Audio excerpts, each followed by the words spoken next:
નમસ્કાર દોસ્તો, આજે આપણે ધોરણ 8ના સંસ્કૃત વિષયના પાઠ નંબર 3 પહેલી કહાના સ્વાધ્યાય અને અનુવાદનું સંપૂર્ણ સોલ્યુશન જોઈશું. તો શરૂ કરીએ આપણે અનુવાદથી. જોઈએ પહેલો શ્લોક. એક ચક્ષુન કાકોયમ બિલમિચ્છનમ પનંગઃ ક્ષીયતે વર્ધતે ચૈવ ન સમુદ્રો ન ચંદ્રમાઃ. જોઈએ તેનું અનુવાદ. તેને એક છિદ્ર છે, તે જે તેનું દર છે. કપડું સીવતી વખતે તે કપડામાં જાય ત્યારે ઘટે છે અને બહાર આવે ત્યારે વધે છે. તો જવાબ આવશે સોય. ત્યાર પછી જોઈએ બીજું. ચતુર્મુખો નશ્ચ બ્રહ્મા વૃષારૂઢો ન શંકરઃ નિર્જીવશ્ચ નિરાહારી અંજ્રસમ ધાન્યભક્ષણમ. જોઈએ તેનું અનુવાદ. તે 4 મુખવાળો છે પણ બ્રહ્મા નથી. તે બળદ પર બેસે છે પણ શંકર નથી.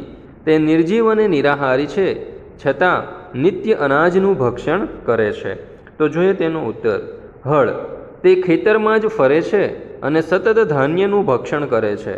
હળનો આકાર 4 મુખવાળો હોય તેમ લાગે છે. ત્યાર પછી જોઈએ આગળનું. અપદો દુર્ગામિશ્ચ સાક્ષરો નશ્ચ પંડિતઃ અમુખ સ્ફુટવક્તાશ્ચ યા જાનાતિ સહ પંડિતઃ. જોઈએ તેનો અનુવાદ. તે પગ વિનાનો પણ દૂર સુધી જનારો છે, સાક્ષર છે પણ પંડિત નથી. તે મુખ વિનાનો છતાં સ્પષ્ટ બોલનારો છે, જે જાણે છે તે પંડિત છે. તો જવાબ આવશે લખેલો પત્ર અથવા તો કાગળ. ત્યાર પછી જોઈએ આગળનું. પર્વતાગ્રે રથો યાતિ ભૂમો તિષ્ઠતિ સારથિ ચલતી વાયુ વેગેન પદમેકમ ન ગચ્છતિ. જોઈએ તેનું અનુવાદ. પર્વતની ટોચ ઉપર રથ ચાલે છે અને સારથી જમીન પર રહે છે. વાયુના જેવા વેગથી ચાલે છે પણ એક પગલું જતો નથી. તો જવાબ આવશે કુંભારનો ચાંકડો. ત્યાર પછી જોઈએ આગળ. સુવર્ણસ્ય સુવર્ણસ્ય સુવર્ણસ્યશ્ચ જાનકી પ્રેષિતા તવ રામેણ સુવર્ણસ્યશ્ચ મુદ્રિકા. હનુમાન સીતાને કહે છે, ઉચ્ચ કુળની હે જનકનંદિની સીતા, શ્રેષ્ઠ પરિવારના શ્રી રામે તારા માટે આ ચળકતા રંગની સોનાની મુદ્રિકા મોકલેલી છે. ત્યાર પછી જોઈએ આગળ. ભોજનાંતે ચક્કીમ પેયમ જયંત કશ્યવે સુત કથમ વિષ્ણુપદમ પ્રોક્તમ તક્રમ શક્રસ્ય દુર્લભમ. જોઈએ તેનું અનુવાદ. ભોજનને અંતે શું પીવું જોઈએ? છાશ. જયંત કોનો પુત્ર છે? ઇન્દ્રનો. વિષ્ણુનું પદ કેવું કહેવાય? તો દુર્લભ. ત્યાર પછી આપણે જોઈએ ટિપ્પણી. ચક્ષુહુ એટલે આંખ, કાકહ એટલે કાગડો, બિલમ એટલે દર, પન્નંગહ એટલે સાપ અથવા તો નાગ, ક્ષીયતે એટલે ક્ષય પામે છે, વર્ધતે એટલે વધે છે, ચતુર્મુખ એટલે 4 મુખવાળો, અજસમ્ર એટલે સતત, વૃષહ એટલે બળદ, તિષ્ઠતિ એટલે ઊભો છે, મુદ્રિકા એટલે વીંટી, પેયમ એટલે પીવા લાયક કે પીવા યોગ્ય, અને સુતઃ એટલે પૂગ. ત્યાર પછી પ્રોક્તમ એટલે કહેવાયેલું, અપદહ એટલે પગ વગરનો, તક્રમ એટલે છાશ, શક્રહ એટલે ઇન્દ્ર, અને યાતિ એટલે જાય છે. ત્યાર પછી હવે આપણે સ્વાધ્યાય જોઈએ. એમાં પ્રશ્ન નંબર 1. નીચે આપેલા શબ્દોનું મોટેથી ઉચ્ચારણ કરો. તો જોઈએ આપણે પહેલો શબ્દ કાકોયમ, બીજું પન્નંગહ, ત્રીજું અજસમ્ર, ચોથું સ્ફુટવક્તા, પાંચમું પર્વતાગ્ને, અને છઠ્ઠું ભોજનાંતે. ત્યાર પછી જોઈએ પ્રશ્ન નંબર 2. નીચેના પ્રશ્નોના જવાબ આપો. પહેલો સવાલ. એક ચક્ષુઃ કહ અસ્તિ? ઉત્તર. કાકહ એક ચક્ષુઃ અસ્તિ, એટલે કે કાગડો એક આંખવાળો છે. બીજું. કહ ધાન્ય ભક્ષણમ કરોતિ? તો ઉત્તર આવશે હલમ ધાન્ય ભક્ષણમ કરોતિ, એટલે કે હળ ધાન્યનું ભક્ષણ કરે છે. ત્યાર પછી જોઈએ ત્રીજું. સારથિ કુત્ર તિષ્ઠતિ? તો ઉત્તર સારથિ ભૂમે તિષ્ઠતિ, અથવા તો એનો ઉત્તર જોઈએ તો સારથી જમીન ઉપર ઊભો છે. ચોથું. રથઃ કુત્ર યાતિ? ઉત્તર રથઃ પર્વતાગ્રે યાતિ, એટલે કે રથ પર્વતની ટોચ પર જાય છે. ત્યાર પછી પાંચમું. રામેણ કા પ્રેષિતા? તો અહીંયા આવશે રામેણ સીતાએ સુવર્ણસ્ય મુદ્રિકા પ્રેષિતા. જોઈએ તેનું ગુજરાતીમાં જવાબ. શ્રી રામે સીતાને સોનાની વીંટી મોકલી. છઠ્ઠું. જયંતઃ કસ્ય પુત્ર?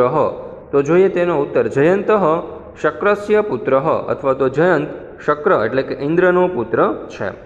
ત્યાર પછી 7મું પન્નંગ કિમ ઈચ્છતિ, તો જવાબ આવશે પન્નંગ બિલમ ઈચ્છતિ એટલે કે સાપ દરમાં પેસવા ઈચ્છે છે. 8મું કહ ક્ષીયતે વર્ધતશ્ચ, ઉત્તર સમુદ્ર વા ચંદ્રમાહ વા ક્ષીયતે વર્ધતેશ્ચ એટલે કે સમુદ્ર કે ચંદ્ર ઘટે છે અને વધે છે. ત્યાર પછી 9મો સવાલ બ્રહ્મદેવસ્ય કતિ મુખાની સંતિ, ઉત્તર બ્રહ્મદેવસ્ય ચત્વારી મુખાની સંતિ એટલે કે બ્રહ્માજીના 4 મુખો છે. ત્યાર પછી જોઈએ 10મું કહ દેવ વૃષભમ આરૂઢ અસ્તિ, જોઈએ ઉત્તર ભગવાન શંકર વૃષભમ આરૂઢ અસ્તિ એટલે કે ભગવાન શંકર બળદ પર આરૂઢ થયેલા છે. 11મું સાક્ષર પુરુષ કીદૃશ ભવતિ, જોઈએ તેનો ઉત્તર સાક્ષર પુરુષ પંડિત ભવતિ. ગુજરાતીમાં ઉત્તર જોઈએ સાક્ષર પુરુષ પંડિત હોય છે. 12મો સવાલ રથ કથમ ચલતે, તો જોઈએ ઉત્તર રથ વાયુ વેગેન ચલતે એટલે કે રથ વાયુ વેગે ચાલે છે. ત્યાર પછી જોઈએ 13મો સવાલ ભોજનાંતે કિમ પેયમ, ઉત્તર ભોજનાંતે તક્રમ પેયમ. ગુજરાતીમાં ઉત્તર જોઈએ ભોજનને અંતે છાશ પીવી જોઈએ. 14મો સવાલ વિષ્ણુ પદમ કથમ પ્રોક્તમ, તો જોઈએ અહીં આપણે ઉત્તર વિષ્ણુ પદમ દુર્લભમ પ્રોક્તમ. હવે ગુજરાતીમાં ઉત્તર જોઈએ વિષ્ણુ પદ દુર્લભ કહેવાયું છે. ત્યાર પછી આપણે જોઈએ 15મું શક્રસ્ય કિમ દુર્લભમ, તો જોઈએ એનો ઉત્તર શક્રસ્ય અપી તક્રમ દુર્લભમ એટલે કે ઇન્દ્રને છાશ દુર્લભ હોય છે. ત્યાર પછી જોઈએ પ્રશ્ન નંબર 3, કાઉન્સમાંથી યોગ્ય શબ્દ પસંદ કરી ખાલી જગ્યા પૂરો. પહેલું ચતુર્મુખ ખાલી જગ્યા અસ્તિ, તો જવાબ આવશે બ્રહ્મા. બીજું ભોજનાંતે ખાલી જગ્યા પેયમ, તો જવાબ આવશે તક્રમ. ત્રીજું અપદ શબ્દસ્ય અર્થ ખાલી જગ્યા, તો જવાબ આવશે પાદરહિત. ચોથું રથ ખાલી જગ્યા ચલતી, તો જવાબ આવશે વાયુ વેગેન. ત્યાર પછી આગળ જોઈએ 5મું વિષ્ણુ પદમ ખાલી જગ્યા પ્રોક્તમ, તો જવાબ આવશે દુર્લભમ. છઠ્ઠું શંકર ખાલી જગ્યા અસ્તિ, તો જવાબ આવશે વૃક્ષારૂઢ. 7મું ખાલી જગ્યા તિષ્ઠતિ સારથિ, તો જવાબ આવશે ભૂમો. 8મું ખાલી જગ્યા શક્રસ્ય દુર્લભમ, તો જવાબ આવશે તક્રમ. ત્યાર પછી જોઈએ પ્રશ્ન નંબર 4, નીચેના શ્લોકના સુંદર અક્ષરોમાં લખો.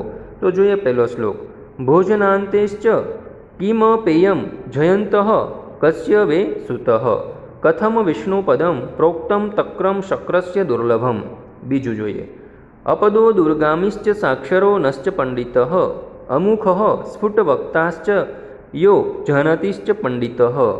ત્યાર પછી જોઈએ ત્રીજું એક ચક્ષુન કાકોયમ બિલમિચ્છિનમ પનંગ ક્ષીયતે વર્ધતે ચૈવ ન સમુદ્રો ન ચંદ્રમા. ચોથું પર્વતાગ્રે રથો યાતિ ભૂમો તિષ્ઠતિ સારથિ ચલતી વાયુ વેગેન પદમેકમ ન ગચ્છતિ. ત્યાર પછી જોઈએ પ્રશ્ન નંબર 5, નીચે આપેલા ગુજરાતી શબ્દોને સંસ્કૃતમાં લખો. પહેલું ભોજન બાદ તો ભોજન અંતે. બીજું મુખ વિનાનો તો આમુખ અથવા તો મુખ રહિત. ત્રીજું એક ડગલું એટલે પદમ એકમ. ચોથું છે વીટી એટલે મુદ્રિકા. 5મું દૂર જનાર એટલે દૂરગામી. 6થું બળદ પર બેઠેલો એટલે વૃક્ષારૂઢ. 7મું જીવ વગરનો એટલે નિર્જીવ. 8મું આહાર ન લેનારો એટલે નિરાહારી. 9મું અક્ષરો સહિત એટલે સાક્ષર. 10મું સ્પષ્ટ બોલનારો એટલે સ્ફુટ વક્તા. 11મું મોકલેલી એટલે પ્રેષિતા. 12મું મળવું મુશ્કેલ એટલે દુર્લભમ. ત્યાર પછી પ્રશ્ન નંબર 6, અહીં આ એકમમાં વપરાયેલા સામાસિક શબ્દો આપ્યા છે જેના આધારે અન્ય શબ્દો બનાવો. પહેલું વૃષ ઉપરથી વૃક્ષારૂઢ, તો અશ્વ ઉપરથી અશ્વારૂઢ, ગજ ઉપરથી ગજારૂઢ અને વૃક્ષ ઉપરથી વૃક્ષારૂઢ. ત્યાર પછી બીજું પદમ ઉપરથી પદમેકમ, તો શબ્દમ ઉપરથી શબ્દમેકમ, વાક્યમ ઉપરથી વાક્યમેકમ અને ગીતમ ઉપરથી ગીતમેકમ. ત્યાર પછી ત્રીજું ભોજન ઉપરથી ભોજનાંતે, તો દિન ઉપરથી દિનાંતે, નિશા ઉપરથી નિશાંતે, વર્ષા ઉપરથી વર્ષાંતે. ચોથું પર્વત ઉપરથી પર્વતાગ્રે, તો રથ ઉપરથી રથાગ્રે, વૃક્ષ ઉપરથી વૃક્ષાગ્રે અને કર ઉપરથી કરાગ્રે. દોસ્તો, આ પાઠનો ધ્યાનપૂર્વક અભ્યાસ કરવા બદલ આપ સર્વનો ખૂબ ખૂબ આભાર. સંસ્કૃત વિષયના બધા જ પાઠના અનુવાદ અને સ્વાધ્યાયના સોલ્યુશનની લિંક તમને નીચે ડિસ્ક્રિપ્શનમાં આપેલી છે અને ઉપર આઈ બટનમાં પણ મળી જશે. તો આ વિડીયો તમે તમારા મિત્રો, દોસ્તો, ભાઈબંધો વગેરેને પણ શેર કરજો, જેથી તેઓ પણ આ પાઠનો સારી રીતે અભ્યાસ કરી શકે.